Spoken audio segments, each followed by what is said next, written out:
اعوذ باللہ من الشیطان اللعین الرجیم بسم اللہ الرحمن الرحیم الحمد لأہلہ والصلاة علی اہلہا اما بعد ماہ مبارک شعبان المعظم جس کی اہمیت، جس کی فضیلت ماہ رجب سے زیادہ ماہ مبارک رمضان سے پہلے.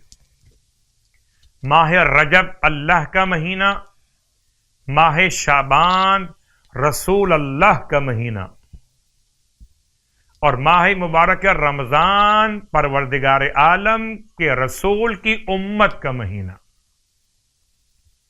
اس اعتبار سے اعمال مشترکہ میں درود کی تلاوت اور خاص صلوات شعبانیہ کا ایک حصہ کل پڑھا، ایک حصہ آج پڑھ رہے.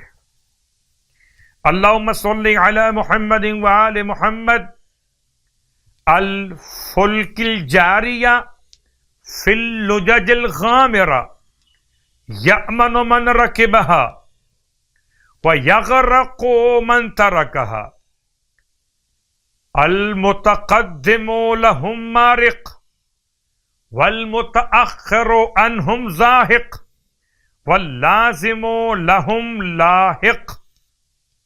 یعنی پروردگار محمد و آل محمد پر رحمت نازل فرما کہ جو بے پناہ بھنور میں چلتی ہوئی کشتی ہیں، اللہ اکبر، کہ بچ جائے گا جو اس میں سوار ہو جائے گا اور غرق ہوگا جو اسے چھوڑ دے گا. ان سے آگے نکلنے والا دین سے خارج اور ان سے پیچھے رہ جانے والا نابود، اور ان کے ساتھ رہنے والا حق تک پہنچ جائے گا. خدا ہم سب کو اس گروہ میں شامل کرے جو آل محمد کے ساتھ ساتھ رہیں. ماہ شعبان کے 10 روزے کا ثواب اللہ کے حبیب کی بارگاہ مقدس سے ارشاد فرماتے کہ جو شخص ماہ مبارک شعبان کے 10 روزے مکمل کرے گا، خدا اس کی قبر کو 70 ضرب 70 ہاتھ ناپ کے لحاظ سے اس کی قبر کو وسیع کر دے گا. 70 ہاتھ ضرب 70 ہاتھ اس کی قبر وسیع ہو جائے گی. اللہ اکبر.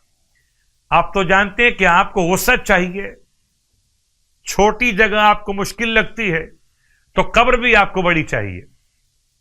تو ماہ شعبان کے 10 روزے مکمل کر لیں تو قبر وسیع مل جائے گی.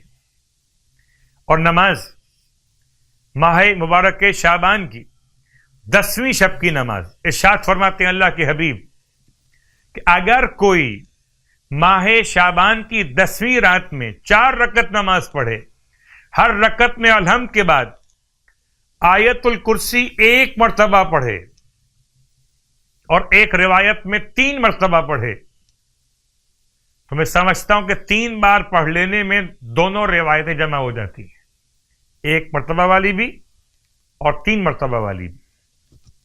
اور سورہ کوثر 3 مرتبہ پڑھے. 4 رکعت نماز، الحمد کے بعد ہر رکعت میں 3 مرتبہ آیت الکرسی، بسم اللہ کے بغیر علی العظیم تک کافی ہے، اور 3 بار سورہ کوثر. پس اگر کوئی شخص یہ نماز انجام دے تو خداوند عالم فرشتوں سے فرماتا ہے کہ اس کے نامہ اعمال میں 1,00,000 نیکیاں لکھ دو، 1,00,000 اس کے درجات بڑھا دو، اور اس کے لیے 1,00,000 گناہوں سے مغفرت کا عنوان لکھ دو. اللہ اکبر. اس کے ماں اور باپ کو بخش دو، حتیٰ کہ اس کے پڑوسیوں اور ہمسایوں کو بخش دو. پروردگار ہم سب کو ماہ مبارک شعبان کے روزے اور اعمال کی توفیق عطا فرمائے. الہی آمین.